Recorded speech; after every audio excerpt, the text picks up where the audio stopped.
on a le grand plaisir d'accueillir dans notre espace Guillaume Gontard, sénateur de l'Isère et président du groupe écologiste au Sénat, que sans doute vous connaissez toutes et tous, mais si vous ne le connaissez pas, c'est lui. Euh, et Perrine Torrent, qui est conseillère municipale de Tannes dans le Haut-Rhin, donc pas très très loin d'ici. Tannes, c'est à peu près 8000 habitants.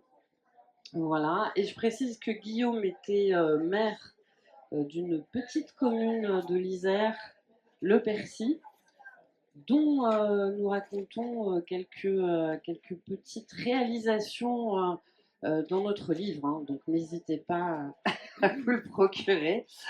Donc on a choisi avec Guillaume et Perrine de parler ce matin d'une zone géographique particulière, la montagne, parce que évidemment les spécificités déjà de ces territoires sont nombreuses en temps normal, entre guillemets, mais là avec le réchauffement climatique, ces spécificités se renforcent encore plus. Et il y a beaucoup de modifications. Je ne vais pas vous faire le pitch, mais vous avez tous en tête sans doute certaines images très fortes de la fonte de la mer de glace, par exemple, sur le Mont Blanc, ou de drames comme il y en a pu en avoir encore hier avec des chutes de pierres, de falaises sur des routes de montagne, avec des vallées qui tout d'un coup se retrouvent enclavées et complètement inaccessibles. Euh, voilà, bon, il y a plein d'autres problématiques. Je vais leur laisser la parole euh, pour déjà peut-être resituer ces spécificités des territoires de montagne, les transitions climatiques qui sont à l'œuvre depuis quelques années, et puis dans un second temps peut-être d'aborder les solutions mises en œuvre par les territoires et peut-être aller sur les outils disponibles ou manquants pour les élus de ces territoires. Je ne sais pas ce que vous aviez calé, si c'est Guillaume ou Perrine qui commence. Alors, on va commencer par Perrine. Et on aura un temps d'échange à l'issue de ces échanges. Voilà, Perrine, à toi. Merci beaucoup pour la présentation. Voilà, bonjour à tout le monde. Bonjour. Et donc, comme tu disais, je suis élue à Tannes. Alors, Tannes, donc, c'est une commune de taille moyenne. Alors, ce n'est pas proprement parler une commune de montagne. Donc, elle est à l'entrée d'une vallée vosgienne, au sud de l'Alsace. Et côté alsacien, donc la vallée de la Thur. Voilà. Alors, juste un petit mot pour faire un petit rappel géographico-historique. Alors, donc, qui dit vallée dit rivière. Donc, la Thur, c'est une rivière qui a été. Je suis désolée, je lis un peu mes notes pour ne pas perdre le fil. Donc, une rivière qui est largement en grande partie aménagée par l'homme, donc avec des digues, des canaux usiniers qui alimentaient l'industrie textile, avec un grand lac de retenue en fond de vallée qui permet de réguler le débit et de répondre aux besoins de l'agriculture, mais aussi de l'industrie. Donc, par exemple, la Tanne et dans la commune voisine, il y a deux grands complexes chimiques, usines pour ceux qui sont de la région qui connaissent Tronox et Vinova, le chlorure de titane, entre autres. Et donc, ça permet d'alimenter aussi ces usines en période voilà, en période d'étiage, et donc de stocker les crues en hiver et au printemps, les crues d'hiver et de printemps, surtout celles de printemps d'ailleurs. Alors, dans la vallée de la Thur, donc, vous l'aurez compris, donc c'est une vallée qui a été marquée par l'industrie textile, mais aussi l'industrie chimique, les deux étant liés. Donc c'était la grande épopée du textile au 19e siècle. Bien entendu, tout ça, ça a complètement périclité. Il n'y a plus d'industrie textile, enfin presque plus. Le, donc, dans ce contexte-là, donc, il faut savoir que une des premières lignes, la première ligne de chemin de fer, donc, était la ligne Mulhouse-Tannes. Donc, encore aujourd'hui, donc, la commune et la vallée bénéficient de cette, du chemin de fer. Donc la ligne, il y a aussi également une ligne de tram, et une ligne de TER. Voilà, et en sachant que nous avions encore un guichet à la gare de Tannes qui vient de fermer définitivement. Donc le service, ça contribue encore à la détérioration du service public. Tout comme l'hôpital, donc nous avons un hôpital à Tannes, mais où il n'y a plus ni urgence ni maternité. Donc ces services ont été, c'est le groupe hospitalier de Mulhouse donc a repris tous ces services. Voilà, donc dégradation du service public. Donc pour vous présenter un petit peu le contexte. Alors le réseau routier, il y a un réseau routier, donc la RD 1066, c'est un réseau routier qui est très régulièrement saturé. Alors surtout au moment des heures de pointe, correspondent bien sûr aux heures de sortie, d'aller, de sortie, enfin de pendulaire pour le travail. Et il faut savoir que la vallée, au niveau de Tarn, est resserrée, elle s'élargit un petit peu en fond de vallée. Et donc régulièrement, à partir de 16h, 17h, il y a des bouchons partout. Il faut savoir qu'il y a aussi, rien qu'à Tannes, on a plusieurs passages à niveau, dont un des plus dangereux de France à l'entrée de Tannes, le PN22. Et donc ça, voilà, ça occasionne des bouchons. Donc c'est un gros point noir qui impacte non seulement Tannes, mais surtout la vallée. Alors ça l'impact du point de vue économique, mais aussi humain. Bon, les gens hésitent un petit peu quand même à s'installer dans la vallée de Tannes. Voilà, donc ça c'est. Et il faut savoir que sur cette route, donc déjà surchargée par les voitures personnelles, donc de tourisme, il y a aussi la route est empruntée par des camions aussi. Il y a un grand trafic de poids lourds, puisqu'on a en bout de vallée, on a un col, le col du Buisson, qui permet de relier Tannes enfin Mulhouse-Tannes à Épinal, donc à la Lorraine. Voilà. Donc, et dans ce contexte-là, d'ailleurs actuellement, enfin depuis quelques temps déjà, il y a un projet, on va dire pharaonique, de dénivellation qui a été qui est proposé par un élu de la CEA, de la Communauté européenne d'Alsace. Bon, si on a le temps, je pourrais vous en parler, mais bon, je ne vais pas trop m'attarder là-dessus pour l'instant. Alors, il y a bon, actuellement, donc, il y a une relative baisse démographique qui s'accompagne de fermeture de classes et de fermeture d'écoles. Donc, on a, dans les deux dernières années, on a eu deux écoles, une école primaire et une école maternelle qui ont fermé. L'école maternelle, par contre, le bâtiment a été réutilisé pour un institut de formation en soins infirmiers, donc ça c'est bien, ça c'est positif. Et donc, on a un bâti qui est en train de vieillir, qui est vieillissant, surtout au niveau du cœur de ville. Par contre, la commune, donc je veux parler aussi, je donne les points négatifs, mais en même temps, je veux vous dire en même temps ce que nous, notre équipe a proposé pour faire face aux difficultés. Donc, on adhère au programme Petite Ville de demain. Alors, Tannes, c'est le vignoble aussi. Il y a des collines sous-vosgiennes avec du vignoble, un grand cru, le grand cru du Ragen, pour ceux qui sont d'Alsace et connaissent peut-être. Donc, peut-être pour l'instant, pas trop impacté, encore que, puisqu'on parle de changement climatique, mais on peut parler, ou il faudrait plutôt parler aussi de dérèglement climatique. Donc, qui dit dérèglement dit période de sécheresse, mais aussi grêle, pluie forte, etc. Donc, pour la vigne, c'est pas toujours idéal. Voilà. Et donc Tannes, c'est aussi une commune forestière. Donc il y a 75% de la forêt alsacienne. Pardon.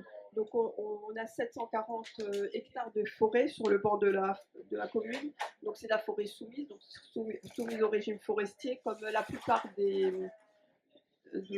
comme la plus grande partie de la forêt alsacienne, 75%, donc c'est très différent du reste de la France, il me semble. C'est particulier à l'Alsace, donc une grande majorité de communes de forêt communale. Il y a des exceptions. La vallée qui est juste un peu plus au sud de la nôtre, par exemple, dans cette vallée-là, il y a davantage de forêts privées, mais c'est une exception. Voilà. Alors, qui dit forêt dit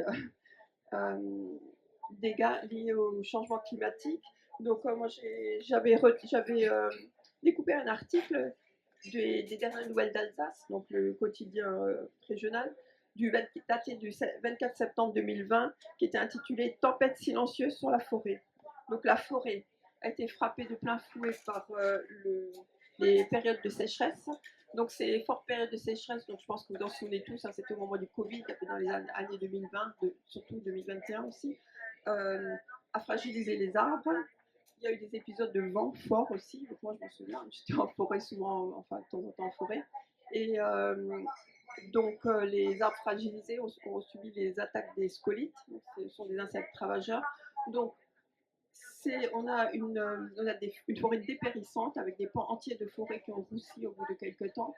Et donc les réactions des communes et des privés également, puisqu'il y a des gestionnaires privés, ont été différentes selon les endroits. Alors nous, clairement, au niveau de Tannes, on a préféré. Bon, il y a eu une coupe à blanc, mais qui a été effectuée un peu avant l'installation de notre conseil, de notre équipe. Mais par contre, nous, notre programme, c'était plutôt notre réaction, c'était plutôt de laisser la forêt, d'intervenir ponctuellement pour la sécuriser, parce que bon, ça c'est important, sécuriser les chemins, les chemins de randonnée, les lieux de rencontre, enfin tous les lieux fréquentés par les touristes, les abords des routes, etc., les abords du chemin de fer, voilà. Mais c'était plutôt de la laisser se régénérer. Et par contre, sur la parcelle une grande parcelle où il y avait une coupe à blanc, donc on a fait quelques replantations par des placeaux avec des replantations d'arbres. Alors, pas d'arbres exotiques ou des arbres locaux, mais adaptés au côté ensoleillé, à la drette, et des feuillus, surtout essentiellement des feuillus. Voilà. Puisque, bon, je pense que vous savez tous que finalement, les forêts étaient très fragilisées. C'était lié à une gestion de l'ONF à une certaine époque. C'était des monocultures alors chez nous, ce sont essentiellement des sapins des Vosges et des épicéas. Et donc forcément, qui dit monoculture à dit fragilité. Voilà. Donc, qui dit sécheresse, périphériquement, dit c'est baisse de productivité. Donc nous, on a quand même eu l'une ou l'autre année où on était en négatif économiquement parlant, par rapport à la forêt. C'était là, disons qu'on a dépensé plus d'argent à sécuriser les chemins, etc., et qu'à pouvoir vendre du bois, voilà. Et donc des risques d'incendie plus importants aussi. Jusqu'à maintenant, on n'a pas eu les forêts vosgiennes n'étaient pas trop impactées par les incendies, mais clairement, ça va changer. D'ailleurs, les pompiers localement maintenant s'entraînent. Enfin, il y a toute une formation, un changement au niveau des formations aussi pour les pompiers par rapport à ces incendies qu'on va sans doute connaître aussi dans le futur. Alors, les paysages a évolué aussi. Donc, c'est. Bon, déjà, quand vous vous promenez en montagne, maintenant, vous avez des endroits, effectivement, où il y a des coupes rases. Vous avez des endroits marqués, donc avec des taches de couleur. Donc, les arbres deviennent d'abord roux, puis après deviennent gris. Voilà, donc la forêt est moins sûre aussi, elle est plus dangereuse. À cause moi je l'ai vécu aussi, des chutes d'arbres, des couronnes des arbres qui s'effondrent entièrement. Les sols sont impactés, l'eau est impactée, et il en résulte bien sûr des conflits d'intérêts, des conflits d'usage, donc entre agriculteurs, chasseurs, usagers, touristes, etc. Voilà, donc il y a un impact fort, et donc le Tannes est largement impacté par le changement touristique, et donc aussi par la perte en biodiversité. Donc la filière bois est impactée, les loisirs sont impactés. Alors je n'ai pas encore parlé des loisirs, en particulier le ski. Alors bon, ça fera peut-être sourire ceux qui viennent des Alpes, comme mon voisin, mais le ski, c'est une grande tradition vosgienne, vraiment. On a eu des champions. Et c'est vraiment une grande tradition. on a énormément de refuges. Il y a tout un patrimoine immobilier en montagne, avec des refuges de ski club, qui animent un tissu de bénévoles, un tissu associatif. Et beaucoup de jeunes apprennent à skier à l'école. Donc il y a les journées, nous on appelait ça le jeudi, c'était d'abord le jeudi après le mercredi des neiges. Donc on partait dans le cadre du collège. Et, euh, et bon, moi je me souviens qu'il y avait quand même quelques. Au Grand Ballon, donc c'est le plus haut sommet, hein, Vosgien, plus de 1400 mètres. Tout en haut, il y avait quand le chasse-neige était passé, il y avait quand même des murs de neige de chaque côté qui me dépassaient largement, donc il faisait bien plus de 3 mètres de haut. Bon, aujourd'hui, il y en a un peu moins. Voilà, donc il y a un certain nombre de stations, il y a pas mal de stations, quelques grandes stations. Alors, Tannes n'est pas directement impacté. Alors, nous avons une association, en fait, deux clubs de ski, dont l'un propriétaire d'une remontée mécanique, c'est le ski club du Tanne-Roubaix. Et donc, ils ont un tire-fesse. Mais bon, là, ça pose pas de problème parce que finalement, quand il y a la neige, le tire-fesse, la remontée fonctionne. Quand il n'y en a pas, ça ne fonctionne pas. Mais c'est du bénévolat. On ne fait pas appel à des salariés, donc c'est pas très compliqué. Par contre, il y a d'autres stations. Donc, il y en a un certain nombre quelques-unes qui ont définitivement déjà fermé. Celle du Schlumpf dans la vallée de Masvaux. Il y a une relativement grande station où mes enfants d'ailleurs ont appris à skier, c'est celle du Ventron, donc l'Ermitage des Frères Joseph, qui a définitivement fermé, où ils sont passés un tourisme de 4 saisons et plus ou moins un accueil on va dire, de luxe, enfin bon, bref. Voilà, et là récemment encore, j'ai entendu que la station du Gachenay a fermé aussi.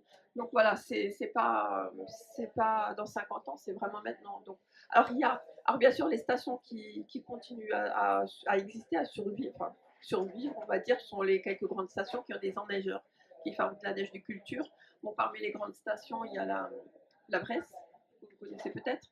Donc ça, on va dire que c'est une des plus grandes régions, donc des stations, pardon, alors elle, du côté vosgien plutôt, le massif des Vosges. Il faut savoir que les gestionnaires sont parfaitement conscients. Moi, j'ai eu l'occasion de discuter avec les uns et les autres au cours de séminaires. Ils sont parfaitement conscients du changement. Ils savent que on va dire les années de la neige sont comptées. Mais bon, voilà, pour l'instant, tant qu'on peut skier, on skie. Ils ont des canots à neige. Alors le problème, c'est aussi l'eau, parce que pour faire de la neige de culture, il faut de l'eau. Donc ces quelques stations ont souvent des réserves d'eau. Certaines autres pompent de l'eau plus bas, en fond de vallée, dans des lacs de retenue. Donc là, par exemple, dans la vallée de Masvaux, dans le lac d'Alfeld. Et là, souvent, ça pose des problèmes. Les associations naturalistes, par exemple, sont souvent vent debout contre, parce que bien sûr, il y a un impact quand même, il y a un impact sur la nature. Voilà pour le ski. Je ne sais pas si j'ai tout dit pour le ski, mais et j'ai déjà et je voilà. Je sais pas long. Bien, ben, merci. Donc du coup, tu m'as présenté, mais Guillaume Gontard, sénateur de l'Isère et président du groupe écologiste Solidarité et Territoire au Sénat. Également, tu l'as dit, j'ai été maire d'une commune, alors moi je dis pas petite, d'une merveilleuse commune du Vercors de 200 habitants. Je suis toujours conseiller municipal. Mais c'est vrai que ce que tu dis à travers ce que tu as pu décrire sur ta commune des Vosges, je trouve que c'est intéressant parce que quand on aborde la question de la montagne, en fait, on s'aperçoit que toutes les problématiques qu'on peut avoir en termes de services publics, en termes de mobilité, de l'impact évidemment du réchauffement climatique, mais j'y reviendrai juste après, sur les questions scolaires, les questions d'école, les questions de proximité, tout ça, la question industrielle aussi, parce qu'elle est aussi importante, parce que c'est vrai que souvent on a l'impression, et on parle des communes rurales et des communes rurales de montagne souvent comme s'il n'y avait pas d'autres activités justement que le ski, mais on a beaucoup de vallées en fait qui vivent justement grâce à l'industrie, grâce à l'hydroélectricité aussi notamment, c'est le cas en tout cas dans ma région, et avec aussi des enjeux de ce côté-là sur la question industrielle, parce que on a des industries qui ont été construits, qui ont été fabriqués dans ces secteurs-là parce qu'on avait de l'hydroélectricité, parce qu'il y avait cette ressource et cette énergie renouvelable. Et là, aujourd'hui, on voit qu'on est en train de délocaliser donc, ces entreprises et d'ailleurs pour souvent les réimplanter avec des solutions encore plus carbonées. Et au détriment de ces territoires, du coup, qui n'ont plus de vie, plus d'emploi, etc.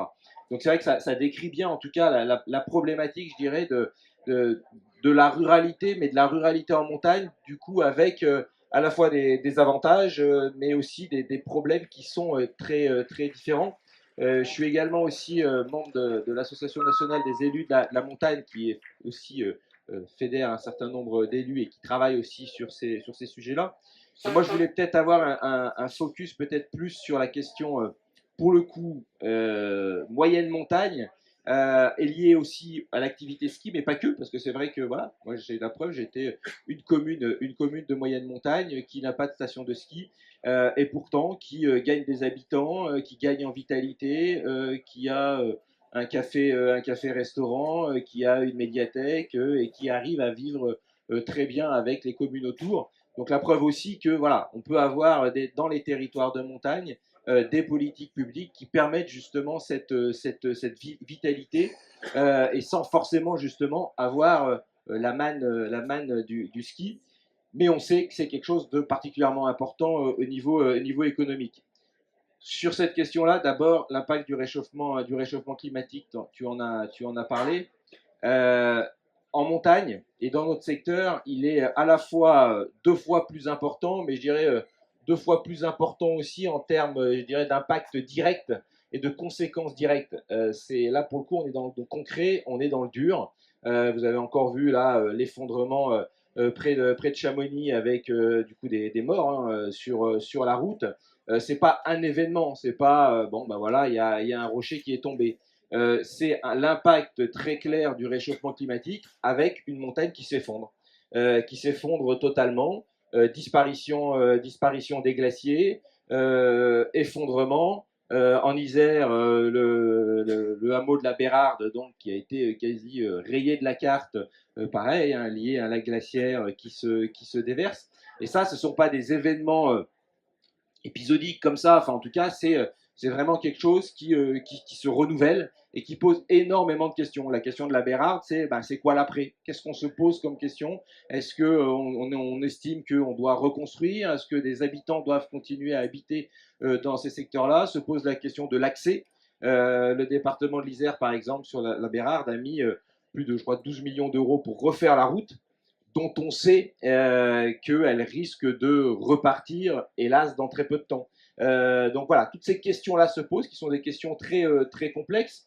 Sur la question du ski, puisqu'on a beaucoup et énormément de communes qui sont liées au ski, communes de moyenne montagne, communes de haute montagne. Alors c'est vrai que je ferai une distinction, puisque des communes, si je prends mon territoire de Loisan, les Deux Alpes, l'Alpe d'Huez, si je prends Savoie, les Arcs, etc., on sait que c'est des communes qui ont un peu de visibilité, en tout cas, sur la question de la neige. Mais on a énormément de stations de ski de moyenne montagne, dans lesquelles, ça y est, c'est déjà le cas. Enfin, elles ont déjà mis la clé sous la porte. Si on regarde le rapport de la Cour des comptes, qui annonçait en disant si on arrive à plus de degrés, et on y est évidemment déjà, ça sera plus de 50% des communes de moyenne montagne qui seront en manque de neige. C'est déjà le cas, c'est déjà la réalité. Et plus 4 degrés, c'est ce sur quoi se base le gouvernement sur le plan d'adaptation, c'est quasi 100% des stations de ski qui seront impactées. Donc on est vraiment dans une question très directe, très actuelle. Et sur la question de ces stations de ski, ce qu'on voit, c'est à la fois de l'impréparation, parce qu'on a des communes qui sont face à des vraies problématiques très dures, c'est-à-dire choisir. Moi, j'ai plusieurs exemples autour en Isère, des communes qui sont là à se dire, ou des communautés de communes quand ça a été repris, à se dire, est-ce que je vais remettre 100 000, 200 000 euros dans la régie de ski parce que c'est une activité économique, ça permet aussi à des jeunes de pouvoir faire du ski, enfin, etc. Est-ce que je remets de l'argent mais au détriment d'autres services. Il y a une commune, par exemple, le choix, c'était 100 000 € dans la régie de ski où on refait l'école. Et ben, je peux vous dire que ça crée des débats très intenses et très forts et très durs dans les communes, avec des conseils municipaux qui démissionnent parce que c'est trop tendu, avec des vraies problématiques. Et ça, je pense que c'est quelque chose qu'il faut vraiment avoir en tête. C'est-à-dire que quand on arrive face à cette problématique d'une petite commune ou d'une commune moyenne avec une station de ski et que se pose la question de l'arrêt, en tout cas de l'équipement, parce que ça ne sera jamais l'arrêt du ski, ça ne sera jamais l'arrêt de l'usage ou en tout cas de la participation et de l'utilisation de la montagne. Mais quand se pose cette question-là, je pense qu'il y a un aspect qu'il faut bien prendre en compte, c'est l'aspect sensible. C'est-à-dire qu'on a affaire à des gens, à des habitantes, à des habitants, pour la plupart, qui ont participé à la création de ces stations de ski, ou leurs parents, ou leurs grands-parents. Et donc, il y a cet aspect, voilà, c'est là où ils ont, ce que tu disais, ils ont appris tout jeune à faire du ski, ils ont eu ce contact avec la neige. En tout cas, il y a cet aspect où ils sont sensibles qu'il faut vraiment prendre en compte parce que ça crée des tensions très fortes. Et moi, ce que j'ai vu souvent dans les communes, c'est des tensions très fortes avec des gens qui disent quasi la même chose, qui voient quasi la même chose, qui se disent, bah oui, de toute façon, on sait bien, on va gagner 1 an, on va gagner 2 ans, peut-être 5 ans, mais on sait que de toute façon, à terme, on ne pourra plus fonctionner comme on a fonctionné aujourd'hui.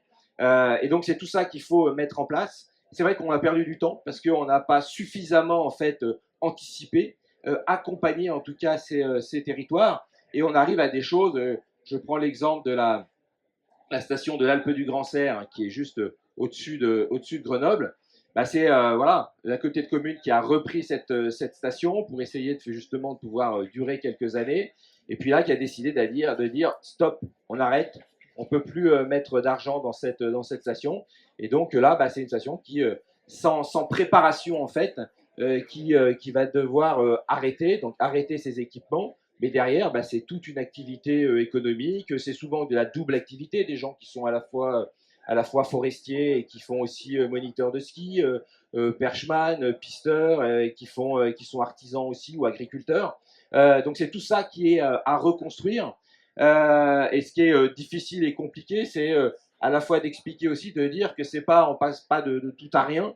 Au contraire, c'est de réinventer et de se réapproprier aussi la montagne. Et je pense que là-dessus, c'est ce que disait Fiona Mill, qui est présidente de Montagne Wilderness, hein, qui a fait un ouvrage d'ailleurs que je vous conseille, qui réfléchit justement à comment on peut réinventer en fait notre rapport à la montagne, et que ça soit pas uniquement à la fois l'entrée ski, uniquement l'entrée consommateur, utilisateur de la montagne. Et c'est un petit peu ce qu'on a fait jusqu'à présent, de dire voilà comment on va utiliser la montagne, comment on va oui faire de l'argent avec la montagne, mais comment on va réimaginer un autre rapport à cette montagne, comment en fait on va pouvoir justement pouvoir faire du ski quand il y a de la neige et pas l'inverse, comment on va pouvoir voilà, utiliser, en tout cas s'approprier cette montagne, et aussi comment du coup ces territoires du coup vont pouvoir quand même conserver une activité économique, conserver une vie sur leur territoire. Quand on a dit ça, c'est pas simple, parce qu'on a beaucoup de territoires qui sont passés aux 4 saisons en disant on va faire du VTT, on va faire de la luge d'été, on va faire différentes activités. On voit bien que c'est intéressant, ça permet d'avoir une activité sur tout au long de l'année, mais que c'est pas suffisant en fait. C'est pas suffisant parce que l'activité de l'été sur ces types d'équipements, économiquement, elle n'est pas forcément viable. C'est intéressant, c'est évidemment des choses qu'il faut pouvoir poursuivre, mais c'est pas suffisant. Et je pense qu'il faut s'interroger différemment en tout cas sur comment ces territoires-là peuvent vivre en tout cas. Voilà, ils ont vécu avant le ski difficilement. Le ski a été une vraie manne en tout cas et elle leur a permis de se développer. Quelle est cette nouvelle étape en fait, et c'est ça en fait qui est face à nous, qui doit du coup nous interroger.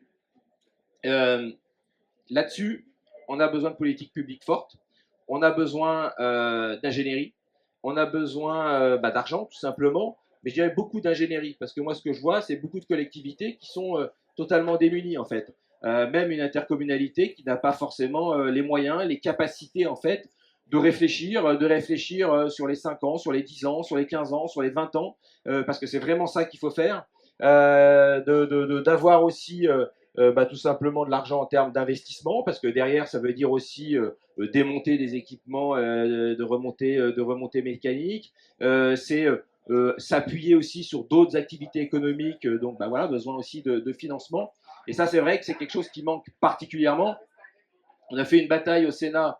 Il y a un seul fonds quasi qui existe, qui est le FNADT, hein, le Fonds national d'aide au territoire.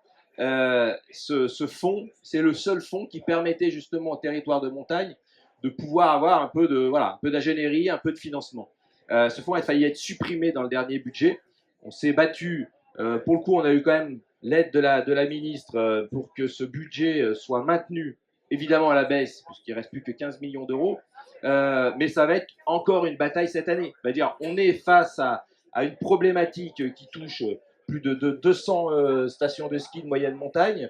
Et voilà, on est en train de se poser des questions si on va supprimer le seul subside, c'est le seul aide qui peut rester, justement pour permettre à ces stations de ski de pouvoir faire leur transition.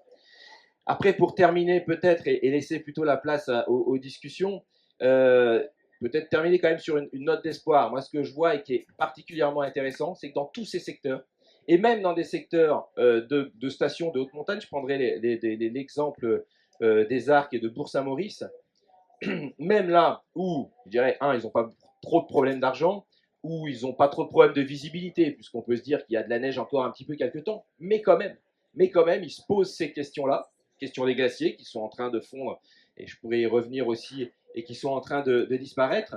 Même sur des collectivités comme Bourg-Saint-Maurice, on a des maires et des équipes municipales qui se posent déjà la question de ce que sera justement leur station de ski, leur village en 2050, en 2100, et qui ont une politique vraiment de transition, qui réfléchissent. Et ça, c'est intéressant aussi parce que ce qui réfléchissent dans ces stations, ça permet aussi d'aider les plus petites sur ces réflexions-là. Et donc, il y a aussi une réciprocité à avoir avec, et ça, on l'a proposé aussi dans des textes législatifs, sur la question du financement. Comment des plus grosses stations, si je prends l'exemple de l'Isère, les Deux Alpes, l'Alpe d'Huez, une taxe sur les forfaits de ski qui permettent aussi justement de financer, de préparer la suite pour ces territoires et ces stations de ski qui vont justement devoir se réinventer.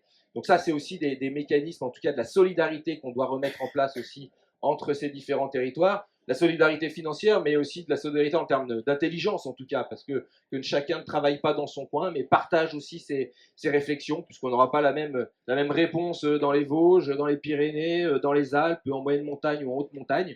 Mais en tout cas, il faut avoir cette intelligence collective. Et pour finir, ce qui est intéressant là-dessus, c'est l'ensemble des collectifs qui se montent. On a Vercors Transition, je parlais de la station de la mort de l'Alpe du Grand Serre, il y a une association qui s'appelle La Morte Vivante. Il y a aussi une association de transition dans l'Oisan. Et tous ces collectifs-là travaillent, et ne travaillent pas que sur la question du ski, ils travaillent sur les questions de mobilité, sur les questions de services publics, sur comment justement on peut réinventer aussi, et quels seront le devenir de ces territoires. Et peut-être une piste aussi de réflexion sur la question du réchauffement climatique. On a vu avec l'épisode de canicule qu'en ville, ça devenait de plus en plus insupportable. Si je prends l'exemple de Grenoble, vivre en plein été à Grenoble, quand en plus on a des logements qui sont mal isolés, qui sont des bouilloires thermiques, ça devient très compliqué, ça devient très difficile. Et on a ces communes justement qui ont des équipements, qui ont du logement, qui risquent de devenir justement des friches, parce que qu'est-ce que ça va devenir? Il y a peut-être des réflexions à avoir, comment justement on peut réinventer en tout cas et faire ces villes de demain justement, qui peuvent être justement peut-être en altitude, en tout cas comment retrouver justement un équilibre des territoires entre ce qui peut se passer en montagne et ce qui peut se passer justement dans ces villes qui seront difficilement vivables, en tout cas dans des périodes de canicule. Donc il y a tout ça à réfléchir et à inventer. Moi, je n'ai pas de solution directe, mais c'est pour ça qu'on souhaitait aussi cet atelier, parce que je pense que c'est justement en partageant aussi nos expériences qu'on pourra avancer. Voilà, merci. Je pense que c'est important qu'on puisse avoir ce temps d'échange. Merci beaucoup à vous deux.